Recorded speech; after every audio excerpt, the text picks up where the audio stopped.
umaga mga mag-aaral. Magandang umaga po. Ngayon, bago tayo magsimula, ay manalangin muna tayo. Binibining Relampagos, maaari mo bang pangunahan ang ating panalangin?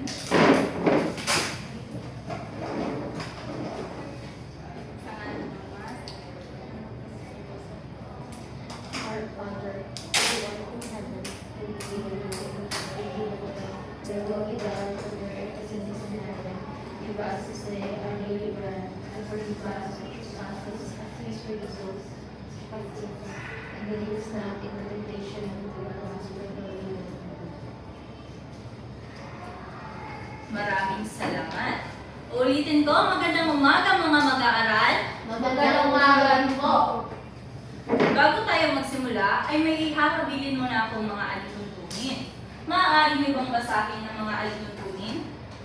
Mapakita ng paggalang sa kapwa at guro. Alamin at gawain ang alagin. Huwag magpasintuhan habang may katayan. Aktibong pinagawa sa mga gawain ng alakayan. Lagi panatilihin ang malinis sa ayos ng silid. Magaling! Maliwanag ba mga mag-aaral? Oo. Maliwanag ba mga mag-aaral? Opo.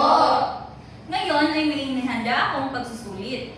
At gusto kong basahin niyo muna ang panuto bago kayo magsipagsagot. Maaari niyo bang basahin ang panuto? Piliin mula sa kahon ang nakasalita ng tumutungan sa denotasyon at denotasyon pagpapakahulugan. Sino gustong sumagot ng una? Dito mo lang ilagay sa pisara.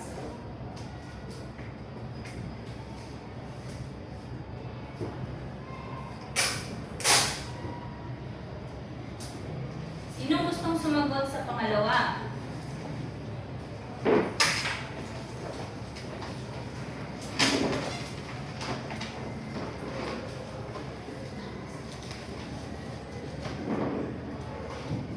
Sa pangatlo?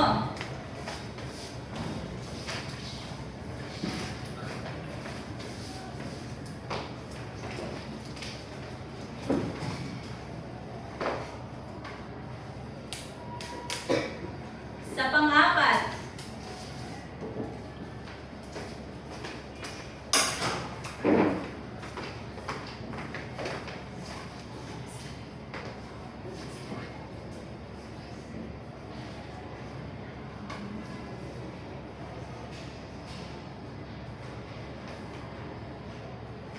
Sa pang-lima?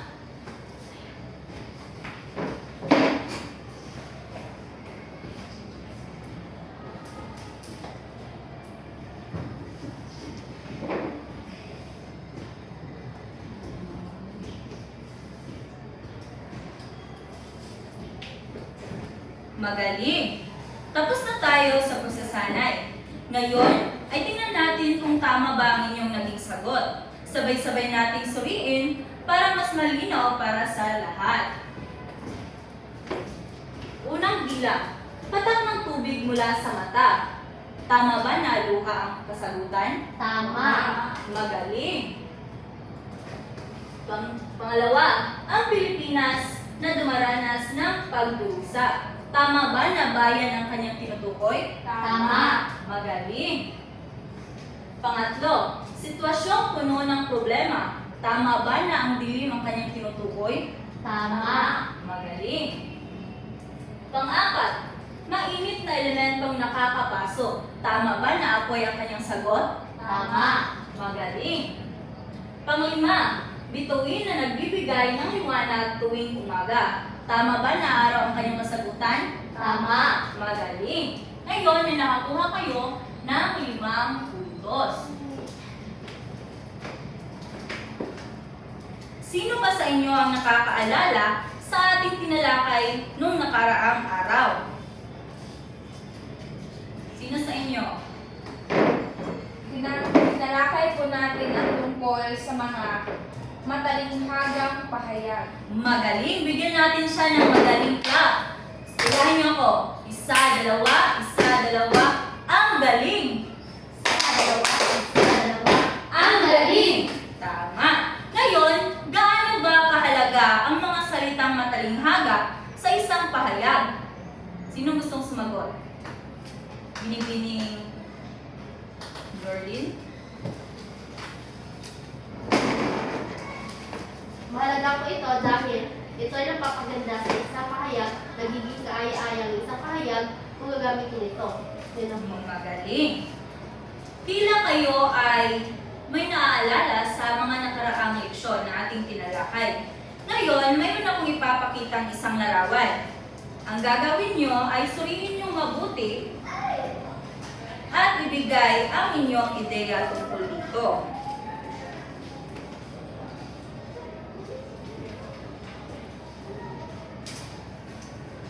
Ano sa tingin nyo ang nakikita nyo sa larawan?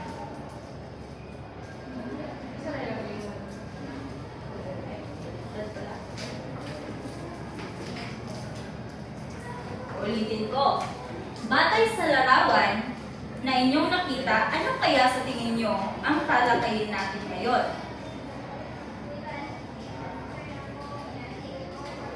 Binibining ka lang kapos. Tatalakayin natin ngayon ay patungkol sa kinalaman sa ating bayan. Magaling! Sa tingin ko ay may ideya na kayo tungkol sa tatalakayin natin sa tula sa araw na ito. Bago ang lahat ay sagutan muna natin ito. Basahin muna natin ang panuto. Sabay-sabay. Basahin Basahin ng mabuti ang bawat ulat na nasa ibaba. Una ng mga tamang letra ang isulat sa kahalot upang makabuo ng salita. Magaling. Sino ang gustong sumagot sa unang bilang? Sa pangalawa.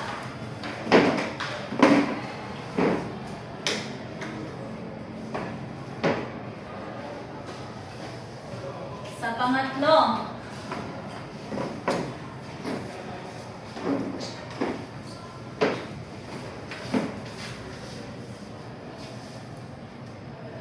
Pang-apat.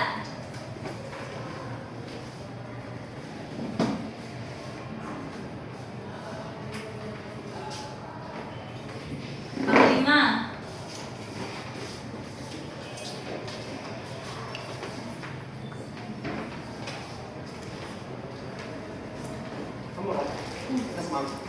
Medyo may Magaling. Ngayon, ay tingnan natin kung tama ba ang inyong naging sagot. Basahin niyo nga. nawala. Tama ba na binaliw ang sagot? Opo. Magaling. Pangalawa. Matindi ka pa ang makarukan. Magaling. Tama ba na ang sagot ay kasawian? Opo. Tama. Sa pangatlo. Nabulutan o natakpan. Tama ba na lukob ang tamang sagot? Opo. Magaling. Sa pang-apat. Kaduna o simulo ng Pagkakalitin. Tama ba na panukala ang sagot? Opo. Magaling. Ngayon, sa pang-lima.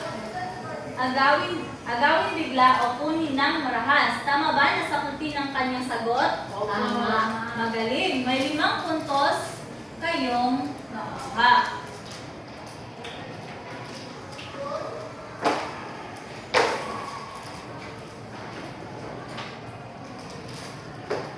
Ngayon ay babasahin na natin ang tula. Ngayon may ipapakita akong isang larawan.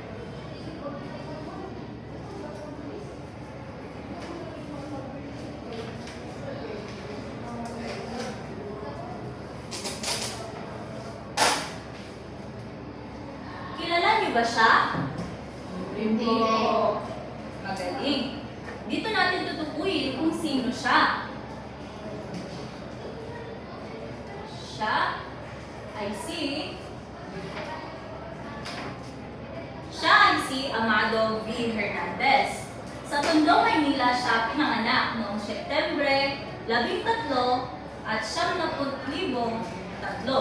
Ang kanyang mga magulang ay sina Juan Hernandez at Clara Vera na parehong karaniwang manggagawa. Bata pa lamang, nahilig siya sa pagbabasa at pagsusulat. Pero bago ang lahat, alamin muna natin kung ano ang tula at ang mga elemento na nakapaloob dito. Elemento ng tula. May 4 na elemento ang tula. Ito ay sukat, tugma, sining o kaliktan, at talinghaga.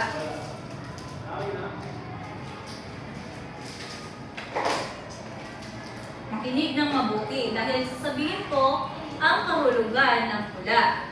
Ito ay isang anyo ng panitikan at naglalarawan ito ng buhay, nagpapahayag ng marangal na damdamin o kaya ay magsasalaysay ng mga pangyayari. Ano nga ulit ang tula? Binibining Relampagos, ano ang tula? Ito ay isang anyo ng panitikan ay naglalarawan ito ng bahay nagpapahayag ng marangal na damdamin o kaya ay magsasalaysay ng mga pangyayari. magaling. Ngayon ay dumako tayo sa elemento ng tula. Sino gustong bumasa sa una? Bibiling girlies? Sukat. Tumutukoy ito sa bilang ng mga pantig sa bawat tunsod. Sa pangalawa, Tugma.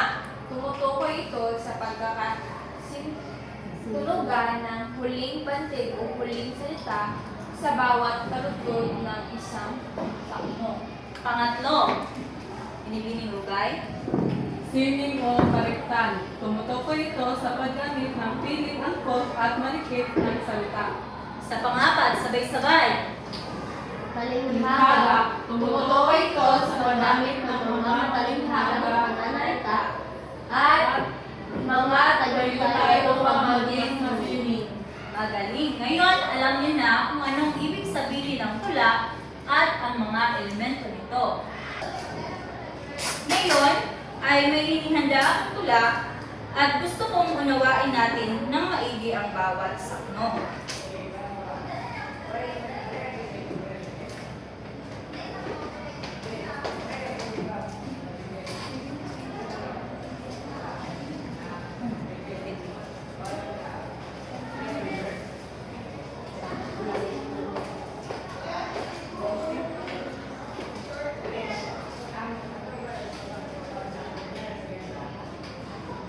Ngayon ay sabay-sabay nating basahin ang tula. Sino gustong bumasa sa unang sakno? Beginning. Nakuha ka aking bayan. Buong tatlong inuha. Ang kawawang kapalaran ng lupain mong kawawa. Ang bandilang sugisang ngayon ko ng dayong bandila. Pag-ibig kami nanangoy sa bus ng Ibarnica. Ganito ang araw ng agawan ng kanawlayan. Magaling. Ano ba sa tingin nyo ang ipinapaghiwatig ng unang sakno? Sino gustong sumagot?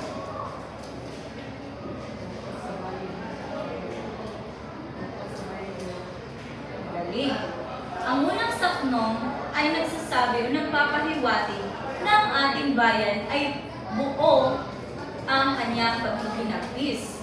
At sa ating bayan ay nakabatay na sa kanyang kapalaran na kawawa ang ating bayan.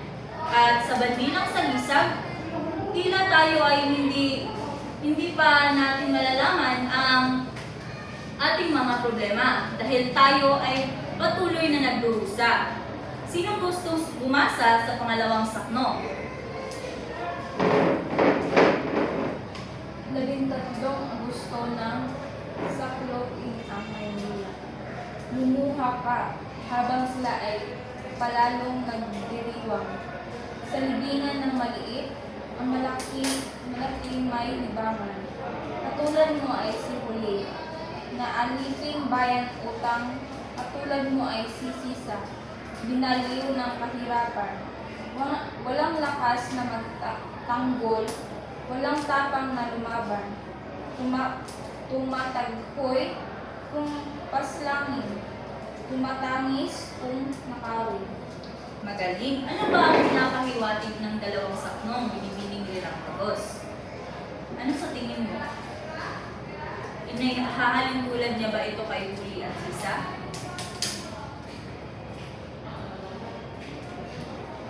Opo. Magaling. Dito sa pangalawang saknong ay inahalin tulad sa tula si Huli at si Sisa. Si Huli ay naaliping bayad utang, habang si Sisa naman ay binaliw ng kahirapan. Ipinapahiwatig dito na ang ating bayan ay may bayad utang at binaliw tayo sa kahirapan dahil tayo ang nagdurusa sa korupsyon. Sa pangatlong saknong, sino gustong bumasa? Iluha mo ang samputong kasawiang nagtalatok na sa iyong pampahirap sa banyagay, pampalusog, ang lahat mong kayamanay, kalma-kalma nang naubos. Ang lahat mong kalaya ay sabay-sabay natapos. Masdan mo ang inyong lupa, dayong bukboy, nakatanog, masdan mo ang iyong dagat, dayong vapor nasa laot. Salamat. Ngayon, ano naman ang gustong ipahiwatig ng pangatlong saknong? Sinong gustong sumagot? Binibini Jorlyn? May para sa akin, ang ibig sabihin nito ay ang ating bayan ay unti-unti na naulubusan ng, kumbaga, ating kayamanan o ating kalayanin ng bayan. Salamat. Ngayon ay sino sa inyo sino sa inyong palagay ano ang ibig sabihin ng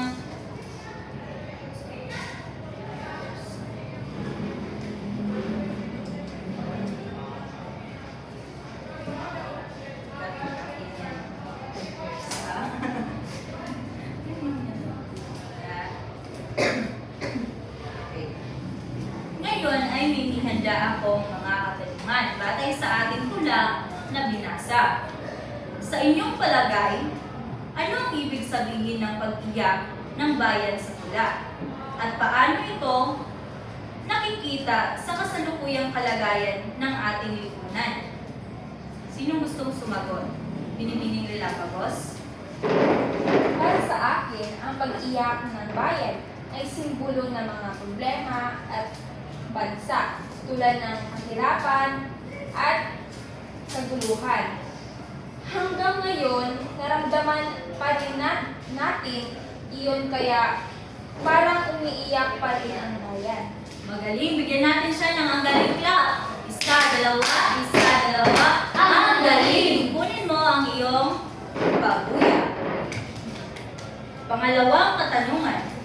Kung ang kabataan ang pag-asa ng bayan, sa anong paraan natin matutulungan na matuyo ang luha ng ating bayan? Sino gustong sumagot? Binibining Jorlyn? So, bilang kabataan, pwede tayo magsimula sa simpleng pagiging disiplinado, pag-aaral ng mabuti, at pagtulong sa kapwa sa maliit na paraan na nakakatulong na rin po tayo sa ating bansa. Yun lang po. Magaling, bigyan natin siya ng pakbet clap. Pak na pak, bet na bet. Bet na bet! Maaari mo bang kunin ang iyong pabuya dito sa harapan? Thank you po. Walang anuman. Ngayon, kung susulat kayo ng bagong simbolo para sa bayan, ano naman ito? Sino gusto sumagot? Binibining Rugay? Pipiliin ko ang sikat ng araw dahil ito ay simbolo ng pag-asa at bagong simula para sa bansa. Magaling, bigyan natin siya ng magaling clap. Isa, dalawa. Magaling! Kunin mo ang iyong pabuya dito sa harapan.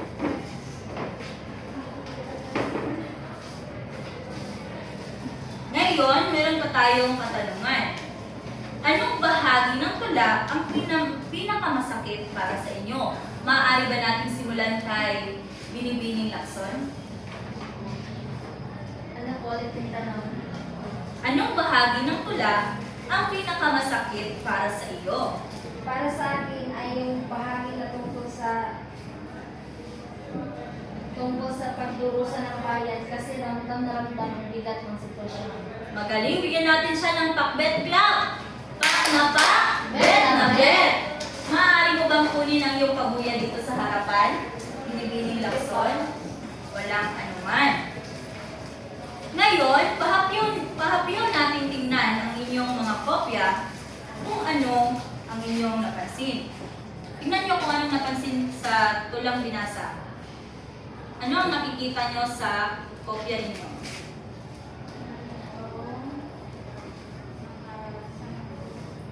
Magaling! Merong mga nakasalungguhit na mga salita. Maaari nyo bang isulat sa pisara ang mga nakasalungguhit?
Magaling! Ngayon ay basahin natin ang inyong sinulat sa pisara. Sabay-sabay tayo.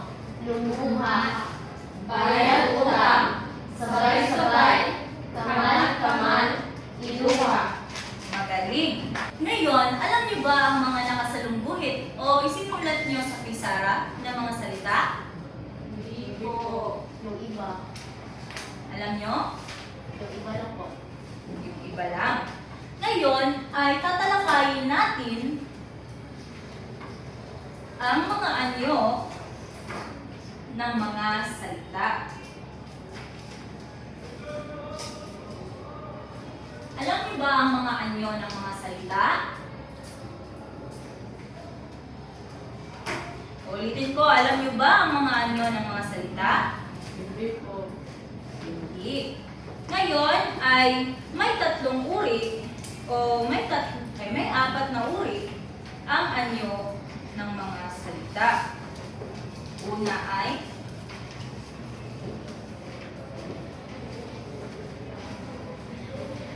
kaya. Sumunod naman ay si may lahi. At ang pangatlo ay si inuulit. At ang pang-apat ay ang tambalan. Maaari niyo bang basahin ang apat na anyo ng mga salita? Kaya, may lapit, inuulit, tambalan. Magaling. Ano kaya ang kahulugan ng kaya? Maaari mo bang basahin binibining Relampagos kung ano ang kahulugan ng kaya? Salitang ugat lamang, halimbawa, araw, awit, At iba pa. Magaling. Sa may Latin naman, maaari mo bang basahin binibining lakson? Kung ano ang kahulugan ng may lapi? Binubuo ng salitang ugat at isa o higit pang panlapit. Magaling. Sa inuulit naman, sinong gustong bumasa ng kahulugan sa inuulit? Ako. Maaari mo bang basahin binibining Berlin? Inuulit ang kabuuan nito, kung isa o higit pang pantig nito. Magaling. Sa tambalan naman, maaari mo bang basahin binibining Rugay? Salitang binubuo ng dalawang salita pinagsama upang makabuo ng bagong salita. Magaling. Ngayon, ang mga salitang ito ay may kabilang sa mga anyo ng mga salita. Nandito si payak, may lapi, inuulit, at tambalan. Nakatutulong ang paggamit ng wastong anyo ng mga salita sa paglalahad ng kaisipan at pagbuo ng salita. Sa pamamagitan nito, napipili ang mga salitang angkop sa nais ipahiwatig ng tula. Ngayon, ay may ilalagay ako sa pisara na halimbawa ng isang tula at tukuyin nyo kung ano ang mga anyo ng mga salita o anong uri ng mga anyong salita ang mga nakasalubuhit. Ngunit sabay-sabay muna nating basahin kung ano ang tula. Maaari niyo bang basahin ng sabay-sabay ang tula? Sa aking munting mundo, sa tahimik na uliling, may masayang awit ang hangin. Sa paglakad ko paunti-unti, daluhin ang maghawak umagas sa pangong kahoy. Ang umuting pangarap ko ay lumawak. Habang araw-araw ko pinupad, sa puso't isip kong payapa, bumuo ako ng bagong buhay na masaya. Magaling! Ngayon, ano ang mga salitang nakasalungguhit sa ating tula? Sinong gustong sumagot? Binibining Berlin? Tahimik, masayang awit, paunti-unti, maginhawang, punong buhay, punong kahoy, mumunti, lumawak, araw-araw, tinupad, puso't isip, bagong buhay at masaya. Magaling! Ngayon, anong uri ng anyo ng salita ang tahimik? Sinong gustong Ayan. payak? Maaari ba itong payak? Ay, may lang. May lapi, Magaling, may lapi. Ang masayang awit. Ano naman ang masayang awit? Tambalan ko. Magaling.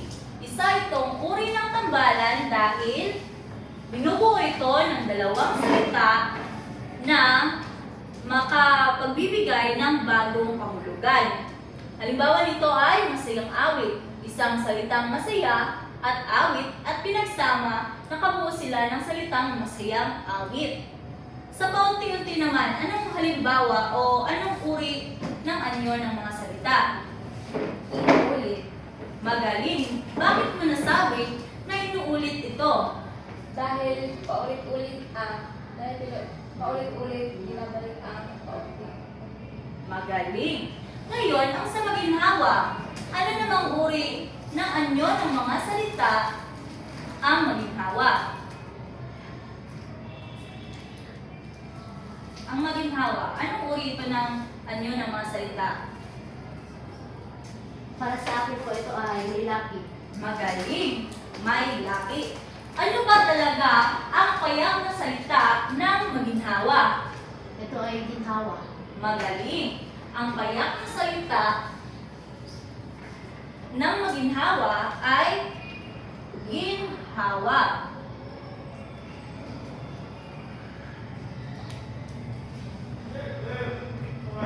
Ginhawa, tapos nilagyan siya ng panlaping ma at ng. Kaya, naging salitang maginhawa. Ngayon, ano naman ang punong kahoy? Anong halimbawa ito ng anyo ng mga salita?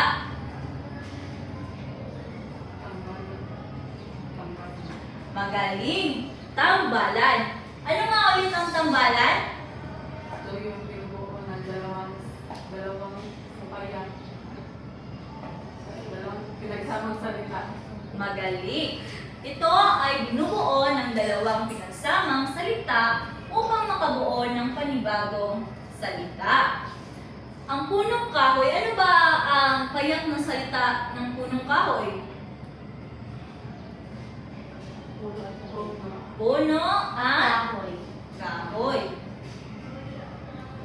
Ano ba ang ibig sabihin ng puno? Yes, ay tree. Magaling. Ang kahoy naman naman, ano ang kahoy?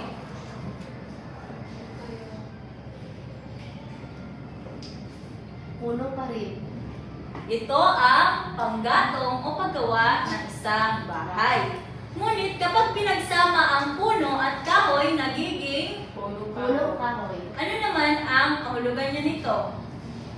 Nagiging Isang kahoy. magaling. Ngayon, alam niyo na ang mga anyo ng mga salita. Ngayon ay naiintindihan niyo na ang mga anyo ng mga salita. Kung ganon, maaari niyo ba akong bigyan ng halimbawa ng bawat isa sa mga anyo ng salita at unahin natin ang payak at gamitin ito sa isang pangungusap. Kung sa payak ay meron tayong saya kung saan gagamitin natin sa isang pangungusap. Halimbawa, si Maya ay masaya. Magaling! Sa may lapi naman, bigyan niyo nga ako ng halimbawa ng isang may lapi at gamitin ito sa isang pangungusap.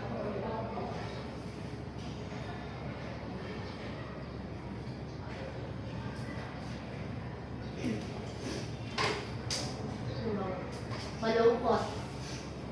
Si Ana ay malungkot. Magaling! Sa inuulit naman, maaari niyo ba akong bigyan ng isang halimbawa sa inuulit at gamitin ito sa pangungusap? Si Ana ay naglilinis araw-araw sa kanilang bakod. Magaling! Sa tambalan naman, maaari niyo ba akong bigyan ng halimbawa sa tambalan at gamitin ito sa pangungusap?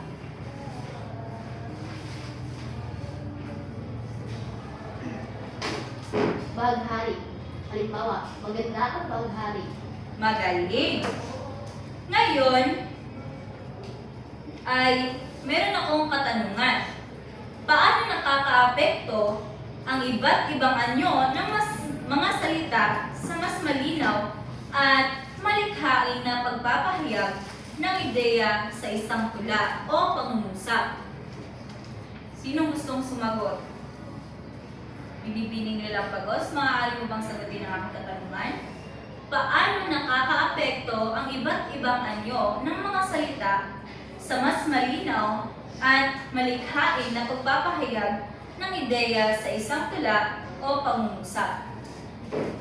Para sa akin, nakakaepekto ang iba't ibang anyo ng salita dahil nakakatulong ito para maging mas malinaw at mas maganda ang ipapahayag nito.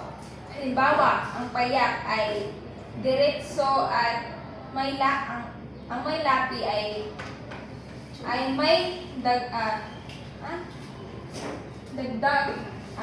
na may lapi upang makabuo ng salita ibang kahulugan. Magaling! Ngayon, sa puntong ito, ay papangkatin ko kayo sa dalawang pangkat. Ang unang pangkat ay gumawa ng isang tula na nakabatay sa kasalukuyan ng lipunan. At ang pangalawang pangkat naman ay may bibigay akong tula at ang gawin nyo ay isulat ang maikling interpretibong pagbasa na nagpapakita sa pag-unawa ng mensahe ng tula. Meron akong pamantayan sa paggawa ng tula. Makinig ng mabuti. Una, nilalaman at tema. Dapat malinaw at nakatuon sa tema.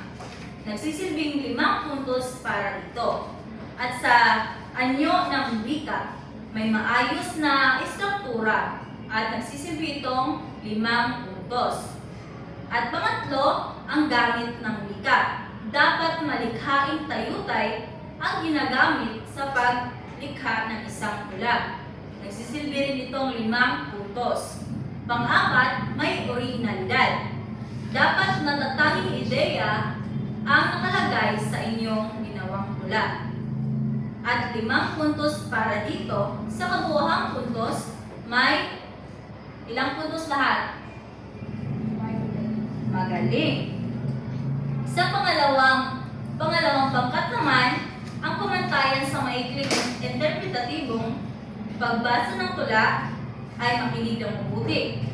Pag-unawa ng tema, nagpapaliwanag ang mensahe ng tula. Ito ay 5 puntos. Pagsusuri sa damdamin.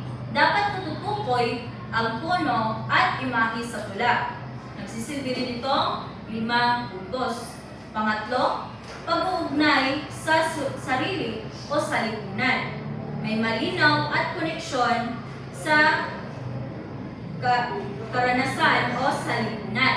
Nagsisilbi rin itong 5 puntos. Linaw at organisasyon. Maayos at direktang paglalahad at nagsisilbi itong 5 puntos at ang kabuuang puntos ay merong 20. magaling. Ngayon ay dito ang unang pangkat at pangalawang pangkat. Magaling! Ngayon ay natapos na tayo sa ating pagbuo ng mga bawat pangkat. Ngayon, meron akong katanungan. Paano kung ikaw ang makata, ano ang nais mong iparating sa kabataan ngayon tungkol sa tunay na pagmamahal sa bayan? Binibining Lugay? Kung ako po ang makata, sasabihin ko sa kabataan na ang tunay na pag-asa ay pagmamahal sa bayan ay ang magiging isang responsable paggawa ng tama at pagtulong sa kapwa sa ganitong paraan natin matutulungan ang bayan. Magaling! Bigyan natin siya ng magaling clap. Isa, dalawa, ang galing! Ngayon, ay may inihanda akong pagsusulit at tingnan natin kung nakinig ba kayo sa ating diskusyon.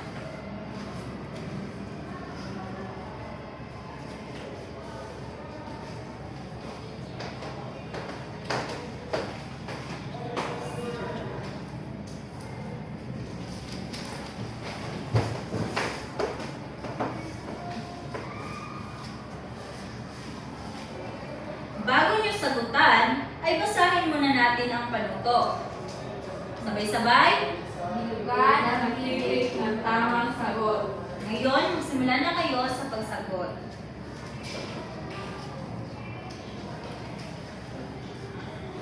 Tapos na ba ang lahat? Oo.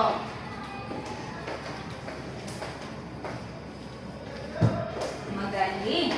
Tila kayong lahat ay nakasagot sa ating pagsusulit. Ngayon ay, bago tayo magtapos sa ating talakayin, ay meron akong takdang aralin na ibibigay sa inyo. Gumawa kayo ng refleksyong papel at isulat nyo dito ang nararamdaman nyo matapos basahin ang tulang kung tuyo na ang luha mo aking bayan. Maliwanag ba mga mag-aaral? Oo. Magaling! Ayun lamang sa araw na ito at maraming salamat. Paalam na mga mag-aaral. Paalam.